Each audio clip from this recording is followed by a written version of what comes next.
అందరికీ నమస్కారం. ఈరోజు డాక్టర్ పద్మభూషణ్ మెగాస్టార్ చిరంజీవి గారు మాజీ మంత్రివర్యులు చిరంజీవి గారు 70వ పుట్టినరోజు ఈరోజు పిల్లలందరితోటి గడిపి ఆయన జన్మదినాన్ని పురస్కరించుకొని ఆయన ఆరోగ్యాలతో ఉండాలని, ఉన్నతమైన స్థానంలో ఉండాలని ఈరోజు మేము నర్సీపట్నం జనసేన పార్టీ నుంచి నా సోదరుడు అల్లాడి సురేష్ గారు ఏర్పాటు చేసినటువంటి ఈ బర్త్డే కార్యక్రమాన్ని ఈరోజు పిల్లల మధ్యన ఎంతో సంతోషంగా గడుపుకొని చాలా ఆనందంగా ఉందని చెప్పి ఈరోజు మీ అందరితోటి పాల్పంచుకున్నందుకు చాలా సంతోషంగా ఉందని చెప్పి ప్రత్యేకంగా కూడా ధన్యవాదాలు తెలుపుతున్నాను. ముందుగా ఈ కార్యక్రమానికి ముఖ్య అతిథిగా ఇచ్చేసిన సూర్యచంద్ర గారికి, అలాగే పంచాడ హరినాథ్కి మరియు శ్రీని గారికి, ఇక్కడికి ఉన్న పెద్దలందరికీ కూడా నా ఉదయపూర్వక నమస్కారాలు. పిల్లలందరికీ కూడా నా శుభాకాంక్షలు.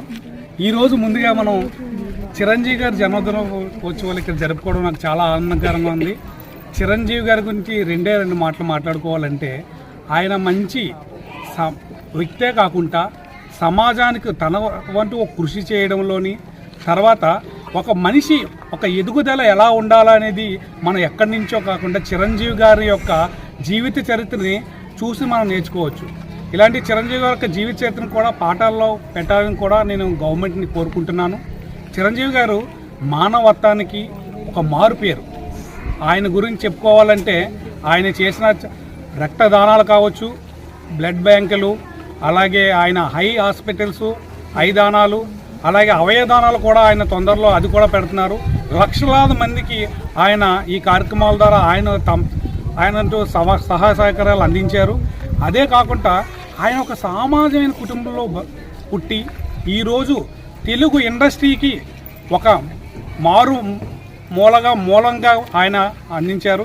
అలాగే ఆయన ఎలాంటి మరిన్ని బర్త్డేలు జరుపుకుంటూ ఉండాలని, ఆయన యొక్క సమాజ సేవ కూడా అందరికీ కూడా అందాలని కోరుకుంటూ సెలవు తీసుకుంటున్నాను.